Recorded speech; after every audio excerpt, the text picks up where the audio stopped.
Muy buenas tardes. De nuevo con ustedes, como siempre, felices de poder compartir este espacio y compartirlo en la grata compañía de Fausto Amador Arrieta.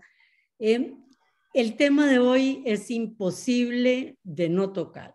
O sea, Nicaragua, nicaragüita, está en el cerebro, en el alma, en el corazón de todos nosotros. Es terrible lo que ha sucedido, es anunciado totalmente que es lo que iba a pasar, pero se abren panoramas importantes que hay que analizar. Con Fausto, y es una característica de Fausto, siempre dice, cuando hablamos de hacer un programa, ¿qué podemos decir que no lo dice nadie? O sea, ¿qué es lo que la gente sobre el mismo tema no está aportando?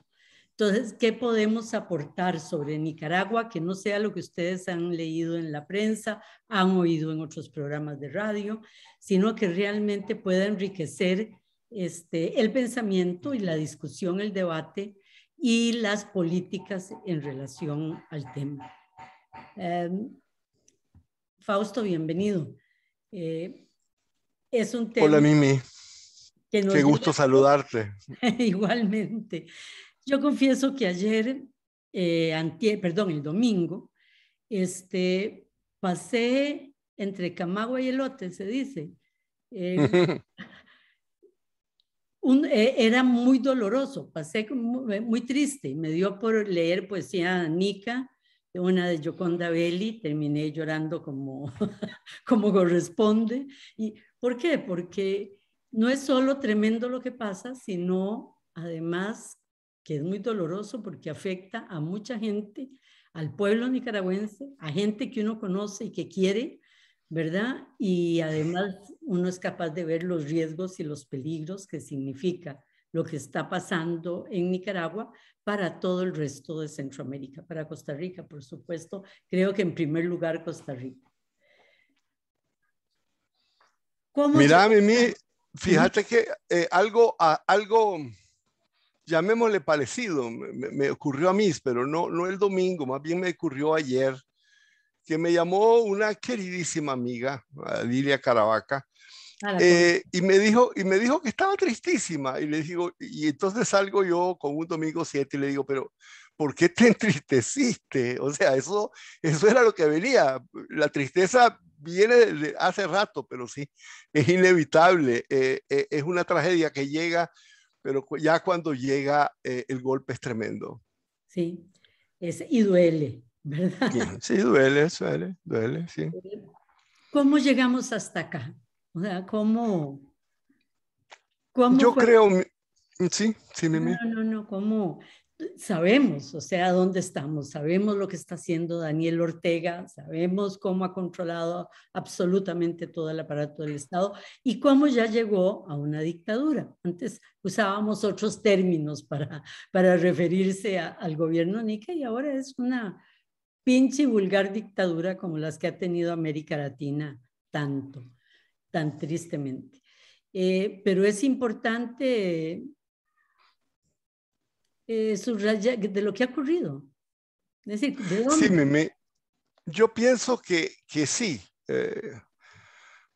Ahora es el término, si antes se le decía dictadura o no se le decía dictadura, si es una pinche vulgar dictadura más. Yo creo que pinche es, pero no es vulgar. Es decir, tiene muchas características que son particulares de esta época y no de ninguna época anterior, y no es una dictadura más como las que ha tenido América Latina. Y tal vez debería comenzar por eso. Mira, yo quisiera que nos centráramos en tres cosas. La primera, hagamos un balance realista, frío, de las condiciones que permitieron que Ortega pudiera poner el tablado de la farsa electoral. ¿Cómo? ¿De dónde? ¿Y de quiénes sacó Ortega la fuerza para poder montarse una farsa tan brutal? Uh -huh.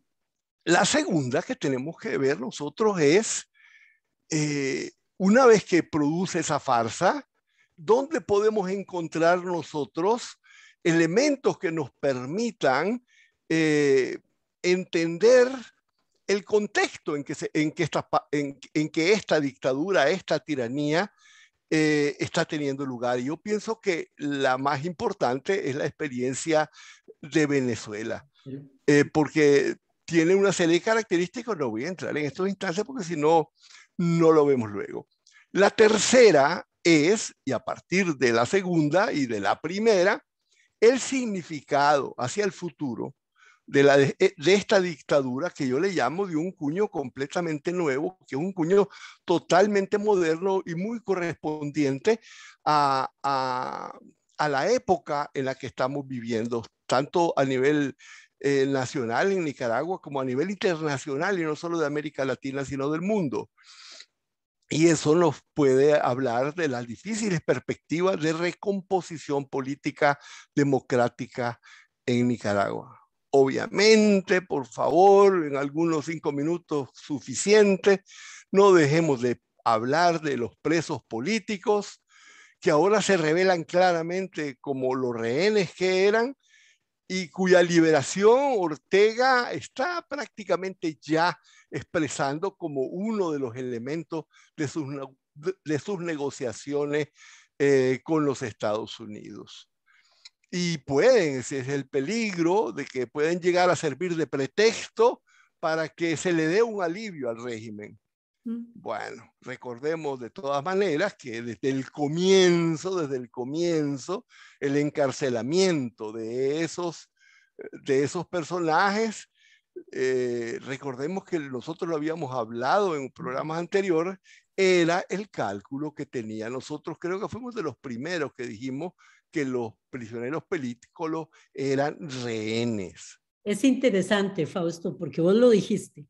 Los prisioneros políticos son rehenes y con ellos va a negociar Daniel Ortega una vez que gane abrumadoramente como candidato único en las elecciones y con un 20 o 18% de votos. Lo dijiste acá en un programa cuando se tomaron los presos, cuando empezó a encarcelar. Y ahora ese mismo pensamiento lo he leído en revistas internacionales, en prensa internacional, en comentaristas de todo calibre, desde el país, en España hasta en Estados Unidos. Interesante porque sí, se empieza a perfilar y ver a los presos como rehenes. Como lo que eran, como el cálculo original que era. Y si antes no lo dijeron, bueno, no entiendo, porque eso era una cosa absolutamente evidente. Bueno, comencemos por, digamos, el comienzo. ¿Por qué pudo montar ese circo? Pero además, Mimi, no solo por qué lo pudo montar, sino por qué lo montó. ¿Cuál es la lógica interna de ese circo? Mira, el circo de Ortega es una estrategia curiosa y astuta. Yo le llamaría, es un legalismo sin legitimidad. Y lo interesante es que él tenía las capacidades militares y de poder para tomar simplemente decisiones, encarcelar sin apego a leyes y seguir en su posición, incluso anular las elecciones y autoproclamarse dictador. Podría perfectamente haberlo hecho, pero no, su estrategia busca conformarse a las formas del Estado de Derecho, a sus protocolos, pero son protocolos convertidos en procesos ceremoniales, y ese es el gran peligro. Los procesos ceremoniales de la democracia, que no son la democracia, pero a las que él se apega para crear una pantalla de legalidad que le sirve, no es simplemente una tontería. Veámoslo en dos tiempos. Primero, crea una serie de leyes que respaldan su posición posterior de árbitro absoluto. Y lo hace tranquilo, va haciendo esas leyes y la comunidad internacional las mira pasar de lejos como si no estuviera haciendo nada. Luego las elecciones son la ejecución de esas leyes. Las leyes electorales el tribunal electoral y las leyes que permiten eliminar a los partidos y eliminar a los candidatos. O Más las sea, leyes o cualquier oponente, porque también están las leyes patrióticas, ¿verdad? Además de las electorales. a eso me Ok. estoy refiriendo, a eso, las leyes electorales y las leyes que le permiten eliminar a toda la oposición y a todos los demás candidatos.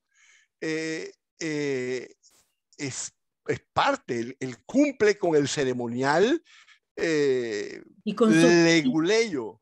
y con Uh -huh. suficiente tiempo anterior. O sea, Sí, por claro. eso estoy apoyando tu tesis de que esto es una estrategia bien planeada y planificada de muchísimo tiempo antes de las elecciones, y que cuando la gente vio acciones de Daniel Ortega y decía, pero qué burdos, qué sinvergüenza, qué idiota, no estaban viendo el juego perverso que había detrás de cada una de esas acciones. Y más que eso, la inteligencia, que no es la de él. Ya, yo dije hace rato que el equipo, sobre todo el que está en la Asamblea Legislativa, el equipo político de Ortega es de alto calidad conspirativa, o sea, son gente tremendamente astuta y tienen una experiencia de decenas de años. Porque la gran pregunta, Mimi, es por qué necesitaba recurrir a esa pantomima. Porque su poder no descansa solo en la boca de los fusiles que lo apoyan. Tiene dos elementos fundamentales, yo les diría incluso tres, que necesita. Tiene una base social, tiene una auténtica base social. Ha Porque reducido, pero tiene el 30% de la población con él, o el 20%. ponele que sea el 20%, exacto, exacto, es enorme. Ante esa base social necesita fabricar ideología. En el concepto, vamos a darle gusto a Daniel Ortega, en el concepto marxista de ideología. Ideología, decía Marx, es la falsa conciencia. ¿Y cuál es esa ideología? Actuar apegado a la ley, crear la falsa impresión o la impresión legítima ilegítima de estar apegado a una ley ilegítima. ¿Es eso lo que le sirve en momento actual en las elecciones y que le servirá después de base para que, para que sus aliados sostengan o se apoderen de una narrativa que les permita defenderlo? Es decir, para que su base alimente fantasías y para crear un entramado narrativo para las alianzas que lo sostienen en la empresa privada y en Centroamérica. Es una estrategia enormemente astuta porque todo mundo necesita algún tipo de narrativa sobre la que fundar el apoyo. La necesita el presidente de México, la necesitan los aliados internacionales. Este tipo de narrativa la necesita Putin, que utiliza el mismo tipo de democracia ceremonial. Es decir, es parte de la hermandad internacional de la ilegitimidad democrática. Para apreciar el peso que tiene eso, deberíamos de suponer que no hubiera asumido semejante pantomima, que simplemente se hubiera perpetuado en el poder. Y si nos imaginamos que lo hace, podemos entender diríamos, la posición tremendamente más débil, 1000 veces más débil en que se encontraría. ¿Por qué? Porque le habría puesto enormes obstáculos, tremendos obstáculos ideológicos a su base social, a su base internacional y a al propio empresariado que sigue detrás de él. Y a los gobiernos del mundo. ¿Por qué? Porque con todo y todo el mundo dice que es una farsa las elecciones, que es un dictador, etcétera, la reacción va a ser totalmente diferente a si hubiera entrado con tanques o con soldados a tomar el poder. porque Así ahí es. tienen que invocar a la Carta, al Consejo de Seguridad de Naciones Unidas, la Carta de América Latina, la OEA y todo. ¿Por qué? Porque por el ejército y las armas se ha sostenido en el poder Daniel Ortega. Mientras que ahora la discusión es de legitimidad. ¿Cómo lo castigo? Pero no me meto con él.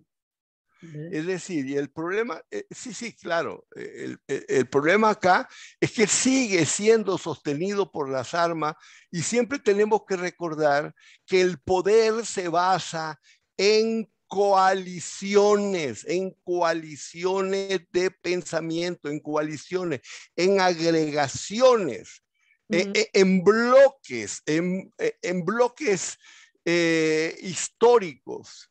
Yo recuerdo cuando me encontré hace muchísimos años con amigos viejos que había tenido en la época de que yo estuve trabajando con don Enrique Bolaños. Recuerdo que me encontré con una amiga, nada menos que con la esposa de Mario Arana, que debe estar escondido todavía, y le digo, mira, Miñón, eh, la victoria de Daniel Ortega significa una nueva etapa histórica en Nicaragua. Ay, Fausto, ¿cómo se te ocurre? Vos sí que sos exagerado. Bueno, exageradísimo. En realidad, en eso estamos, esa fue su estrategia. Entonces, eh, montar su farsa explica también la farsa, pero pudo llevarla a cabo porque la farsa no se lleva a cabo sola. Pudo llevarla a cabo por acciones fallidas, omisiones y torpezas de los actores políticos nacionales e internacionales que lo adversaban. A nivel internacional, la parálisis de la OEA, que es absolutamente escandalosa, pero también la baja apetencia, llamémosle, mira qué palabra la que cogí, la baja apetencia de los Estados Unidos y de la Unión Europea de realmente enfrentarlo. Mira, lo enfrentan por la forma, pero no les da ningún apetito, no ganan nada con enfrentarlo, con quitarlo del poder. Incluso el hecho de que una gigantesca fábrica de gas natural esté haciéndose cerca de Corinto nos muestra, estoy hablando de peso pesado, nos muestra la baja apetencia para enfrentarlo. El hecho mismo de que ya tenga encima Biden la ley Renacer y que esté agarrando una enorme margarita diciendo la firmo ya, la firmo después, la firmo ya, la firmo después, nos muestra esa baja apetencia. Después, la miseria burocrática y pasiva de las Naciones Unidas, en donde incluso los propios responsables de los derechos humanos han hecho realmente lo mínimo que se ha podido para enfrentar esto. Fausto, es interesante porque, bueno, siempre que se habla de Somoza y de los gringos, se habla de, es un son of a bitch, pero es nuestro, es un hijo de puta, pero es nuestro hijo de puta, ¿verdad? Lo acaba de decir él, Daniel Ortega lo acaba de decir ayer. Algo de eso siente uno que es la relación actual de Estados Unidos con Daniel Ortega también. Siempre Bueno, no es el hijo de puta de Daniel Ortega. no, para nada, porque no le pagan, porque no es de ellos. Es decir, no es un subordinado de ellos, pero es un necesario para ellos. Mi pregunta es... Yo siento que eso sería un poquito exagerado. Tampoco es necesario Daniel Ortega para los Estados Unidos. Entonces, Lo que no la es, lo que pregunta no es, sí, no es un lacayo de Estados Unidos, eso es obvio. Es decir, no lo necesitan, siempre he pensado, ¿para qué? Negocios que hay en Nicaragua, puede ser, porque no entorpeció negocios. Tiene que ver algo con narcotráfico, podría ser, o manejo de pandillas, seguridad Centroamérica, que no se les complique más de la cuenta. El asunto es que les molesta, pero les molesta como un mosquito. O sea, nadie saca un cañón para matar un mosquito. Lo más que hace es espantarlo o ponerse off. ¿verdad? No, y Europa igual. Europa más bien hasta disfruta, creo, de los insultos que Daniel les hace a los cooperantes, ¿verdad? Hay algo de castigo ahí rarísimo, de masoquismo, Bueno, pero no, yo no lo entiendo, Fausto. Realmente una bueno, posición... mira, yo no llegaría a tanto. Honestamente, aquí uno podría exagerar todo lo que le dé la gana y decir cosas. El papel aguanta lo que sea y hablar aguanta lo que sea. Pero, ¿qué te diría? Yo no voy a decir que Europa se goza con los insultos que le da a la cooperación. Por favor, era una Después ironía. o que le sirve, o que Ortega le sirve a los Estados Unidos de alguna forma extraña en teorías de la conspiración. No tenemos que llegar a eso para entender que realmente no tiene interés alguno profundo para enfrentárselo y que lo enfrenta tibiamente y que ese enfrentamiento tibio es uno de los condicionantes por los que se atrevió a hacer la farsa, por los que hizo la farsa y por los que la farsa puede Darle mantenerse resultado. después. Y Así es. eso nos lleva a una cosa más amplia, más amplia. Y es el problema internacional global, la enorme debilidad y la enorme conflictividad en que se encuentra la democracia a nivel internacional. Abundan los países donde los procesos democráticos son solamente gestos ceremoniales que no tienen ningún contenido. Pero pasemos a otro actor. A nivel nacional, la oposición de Ortega. Uno dice la oposición de Ortega. Y uno no se da cuenta que en su conjunto la oposición de Ortega es muy, muy pequeña. Tal vez podemos platicar de ella un poco más amplio después, pero la oposición de Ortega es muy nueva. La oposición real de Ortega nació en abril de 2018. Y entonces en ese momento se tuvieron que unir en un movimiento que realmente era nuevo y sin mucha experiencia, todos los personajes que de forma hablada, tibia o caliente se oponían al régimen y se unieron todos en un gigantesco arroz con mango. Los empresarios que un día antes habían sido sus socios se presentaron como sus oponentes.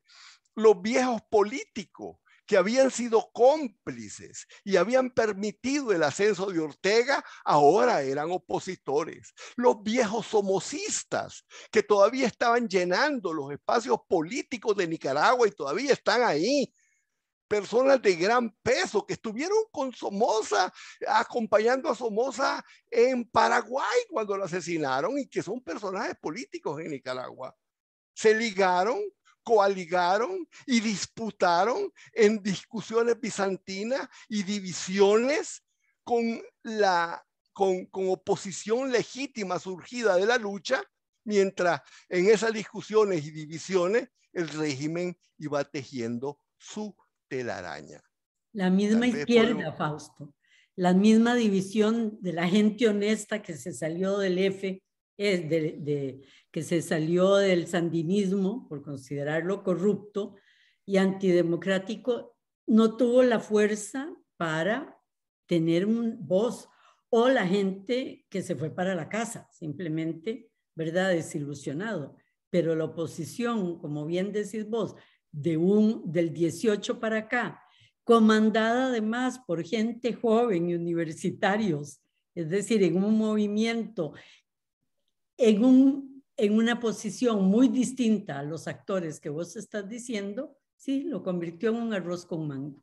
Vamos a hacer un corte acá y regresamos con ustedes con este mismo tema. O sea, para que profundice sobre el arroz con mango de la oposición y algunos elementos internacionales que a mí todavía me sorprenden, que no son la Unión Europea ni Estados Unidos, que me sorprenden por su pasividad.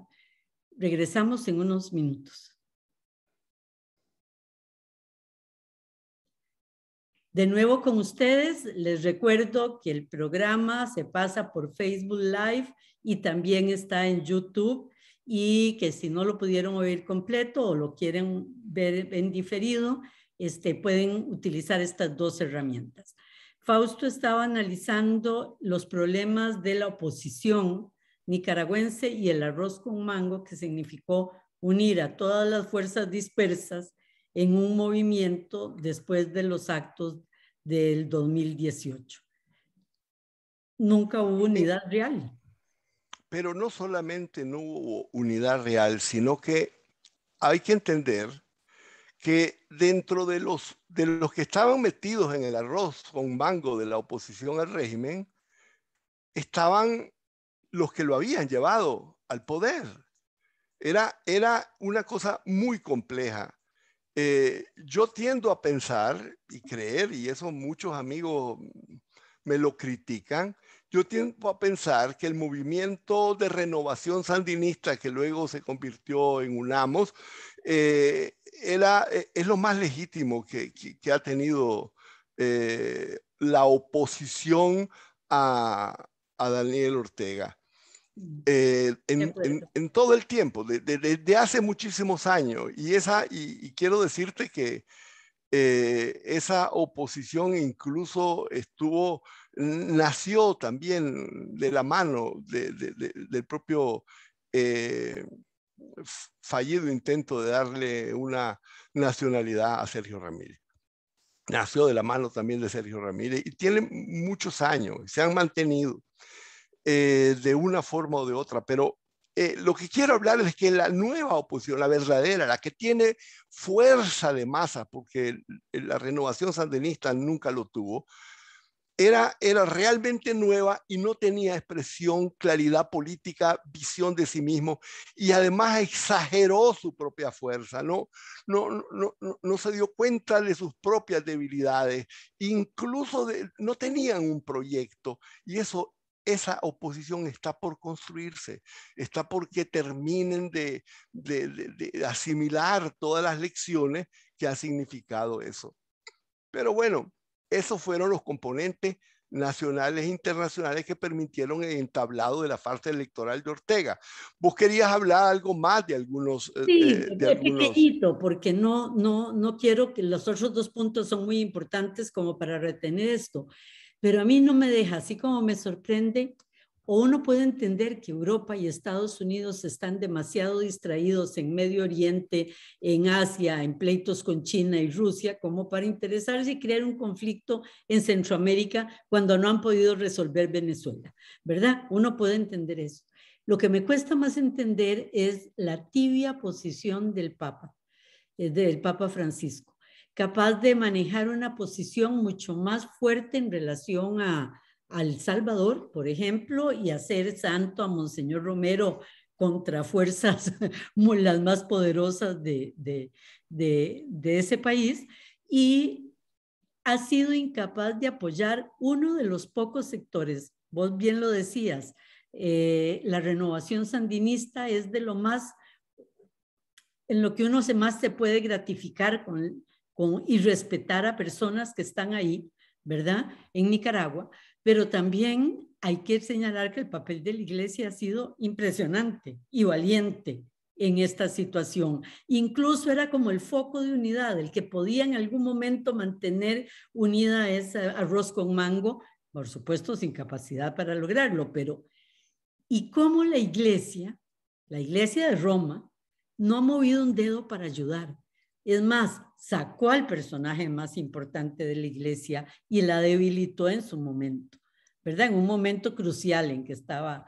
Entonces, quería dejar eso sentado porque realmente con otras posiciones mucho más valientes del Papa Francisco en otros lados, vieras que yo esta se la cobro, ¿verdad? La de Nicaragua.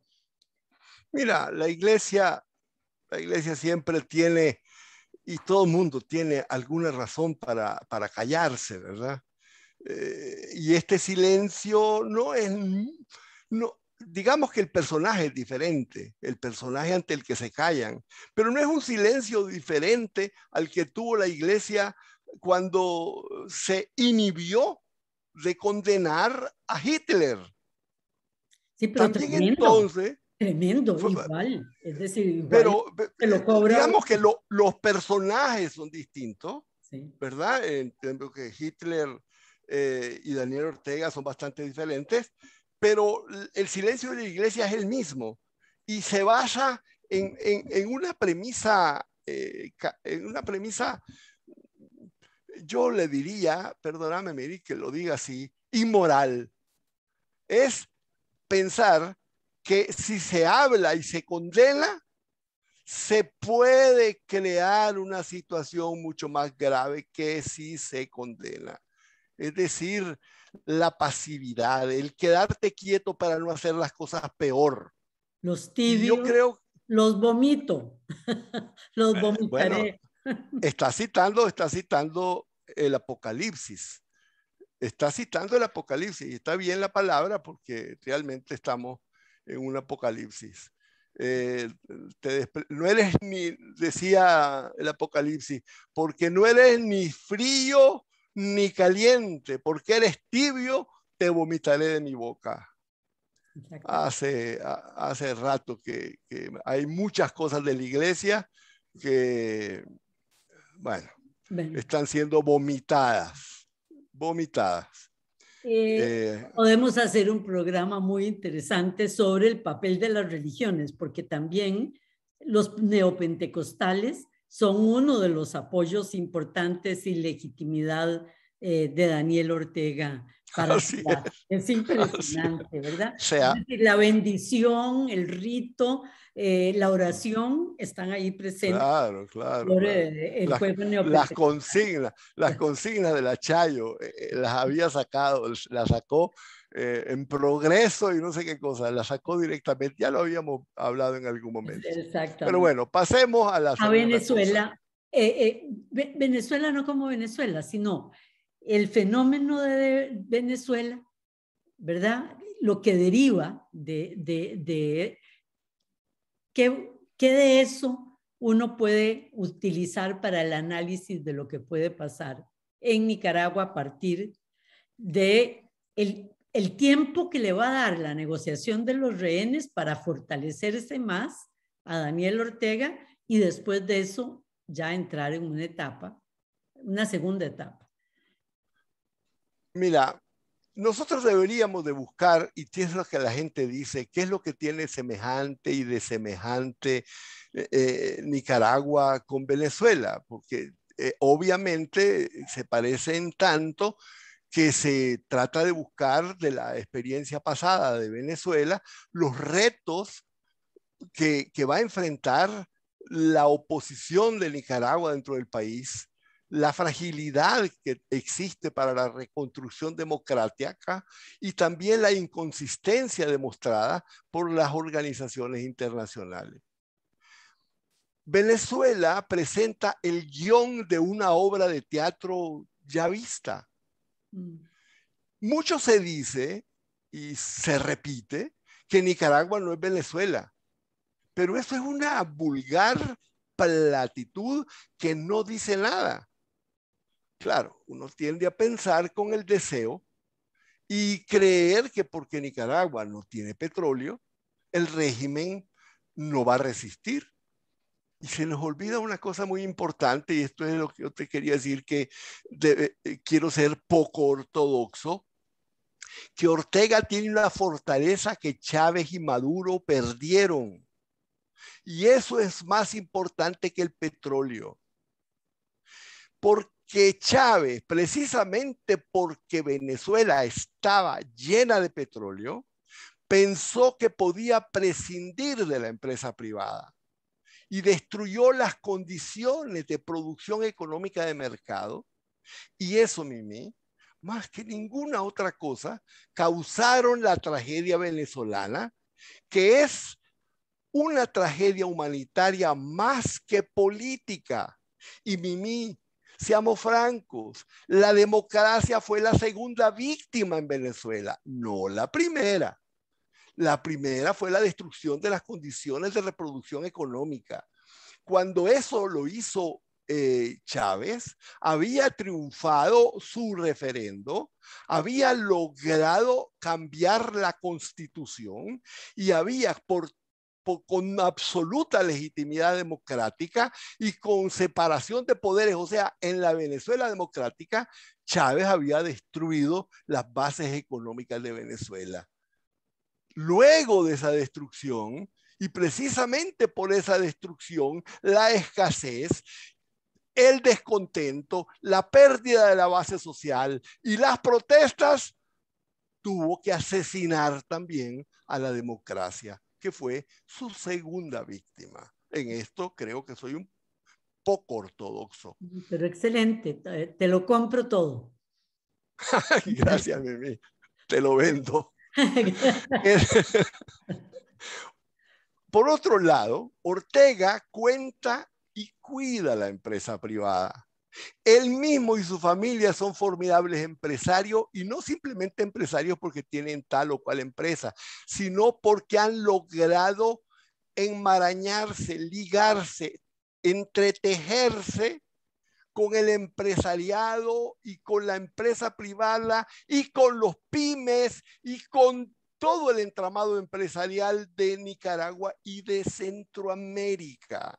Así es. A Ortega no lo sostiene simplemente el grupo sandinista. Claro, todos ellos están metidos en la trama político-empresarial, pero la realidad es que la red de apoyo empresarial de Somoza es inmensa de Somoza. Ya le dije Somoza a Ortega, no me arrepiento. Esa equivocación quiero cometerla muchas veces. Se ve que un lapsus mental de eso me traicionó. La producción agrícola arrocera, por ejemplo, tiene los mismos privilegios y comete las mismas cochinadas que aquí en Costa Rica.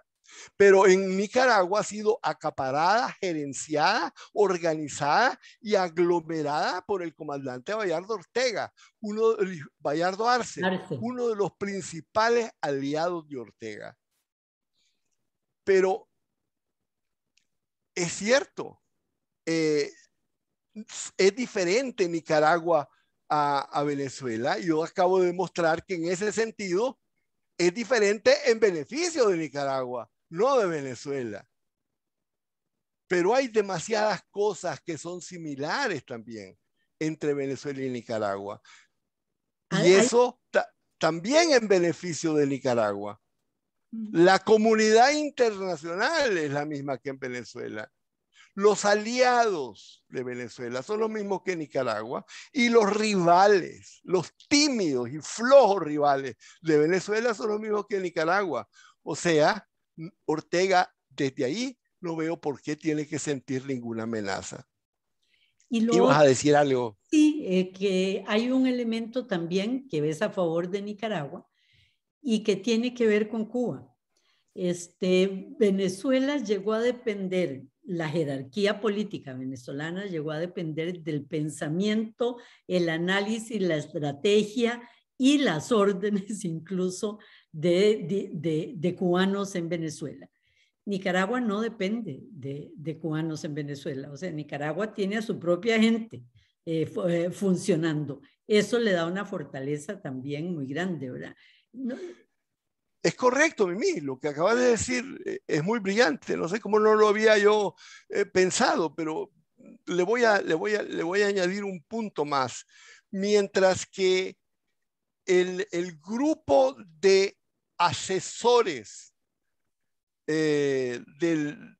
cubanos en Venezuela responde por mantener prácticamente controlado el aparato militar para que no reciba un golpe de Estado, los consejos cubanos son fatales para la propia Venezuela desde el punto de vista de su desarrollo económico. Mientras que Ortega tiene a un grupo político entrenado en la relación, el cuidado y el mimo del desarrollo de la empresa privada. Y eso lo hace todavía más sólido y más consolidado. Creo que nunca lo he oído fuera de este programa que estamos diciendo vos y yo. Creo que esta base como de fortaleza no se ha oído. Lo que se dice es, no tiene petróleo, entonces es muy débil. No tiene petróleo, entonces es muy fuerte. Es muy Porque fuerte. el petróleo, Mimi, yo quiero decirte que el señor que organizó la OPEP, la Organización del Petróleo, que es un señor muy brillante, dijo, el petróleo es el estiércol del diablo. Es decir, precisamente porque se basó en petróleo, Venezuela no pudo desarrollar enteramente ni su aparato productivo, ni totalmente a su propia empresa privada, ni a su desarrollo industrial. ¿Por qué? Porque tenía petróleo. Y porque tenía petróleo, el propio Chávez no pudo consolidar de una forma racional. O sea, el petróleo es fatal y ahora quieren traer petróleo a Costa Rica Sí. para resolver nuestros problemas. Hay otro elemento que diferencia mucho a Venezuela de Nicaragua y tiene que ver con el petróleo y la producción que dijiste. En Nicaragua no hay hambre. Puede haber, entendeme, pobreza y mucha que obliga a la gente a emigrar, pero no hay hambre. No hay el hambre de Venezuela. ¿Ya? ¿Por qué? Porque hay una agricultura de subsistencia y hay todavía una posibilidad de terrenito de agenciármela de alguna manera.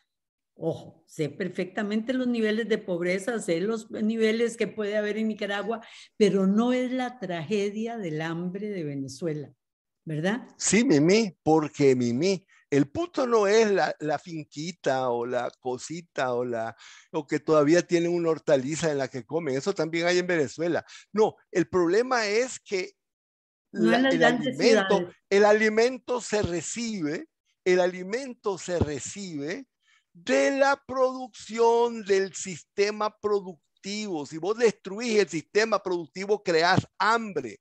El hambre de Venezuela no viene de que ya no hay finquitas. El hambre de Venezuela viene que se destruyó el aparato productivo. Efectivamente, en Nicaragua no hay hambre, pero no por la finquita.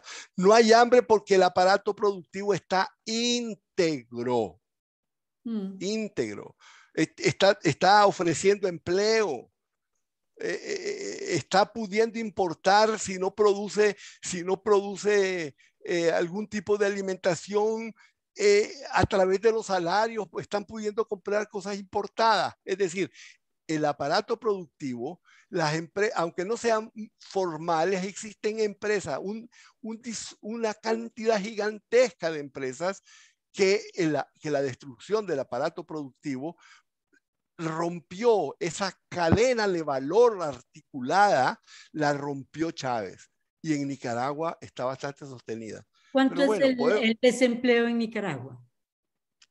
el desempleo en Nicaragua debe estar por el 50% en estos momentos, pero Por eso te digo, no es, más bien subempleo, más bien subempleo, porque de alguna manera las personas logran enlazarse, entretejerse parcialmente para sobrevivir a un tejido existente, a un tejido ok, empresarial no, no, de existente. acuerdo, pero eso es porque sí, pero también la capacidad de un país de mucho más agrario, con mucha más capacidad de producción, no te burles del pequeño terreno o la posibilidad de las frutas que las grandes ciudades y aglomeraciones venezolanas no tienen, ¿verdad? Entonces sí hace una diferencia.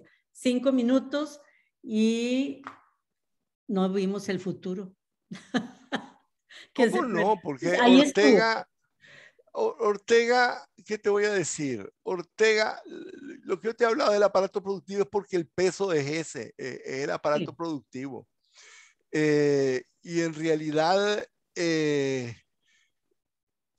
pareciera que Ortega se encuentra con una comunidad internacional que debería estar más preparada para oponérsele. Algo así como que la comunidad internacional ya aprendió cómo no pudo derribar a Maduro y al chavismo, pero no ha aprendido nada.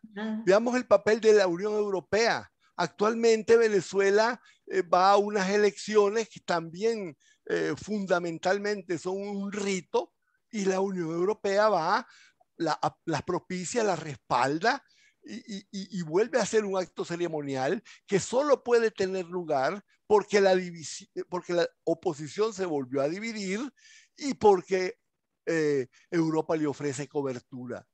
El silencio del Papa frente a Ortega, estamos exactamente lo que habíamos dicho. Siempre hay una razón para callarse con el pretexto de no agravar más las cosas. Y ahí sigue, y no va a ser extraño que de repente aparezca una iniciativa de mediación con Ortega de parte de la Iglesia.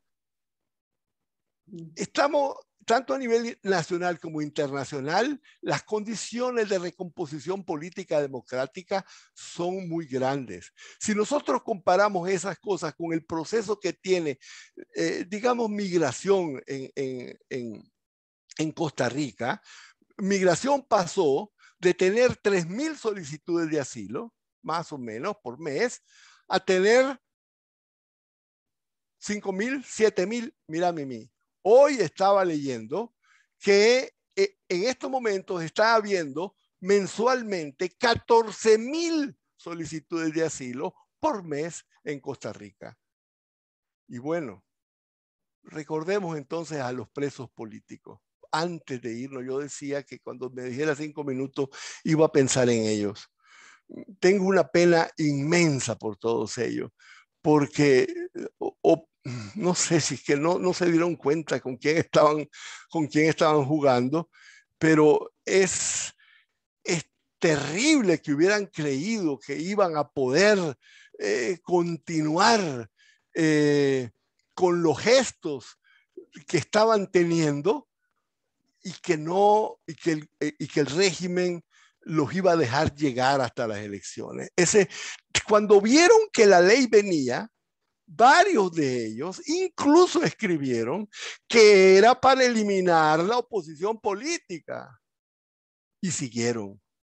Eso es un acto de una valentía, de un coraje, de una entrega. No les voy a decir que lo hicieron por estúpidos, claro que no. Ellos sabían perfectamente que las leyes que se estaban haciendo era para encarcelarlos y para eliminar la oposición electoral, y siguieron, y a ellos, tal vez Ortega pensó que la cosa tal vez iba a ser más fácil, que ya con esas leyes todos iban a salir corriendo, y entonces él iba a tener solo, sin necesidad de encarcelarlo, las manos libres para hacerlo. Pero no, estos valientes presos políticos, de los que me emociona hablar,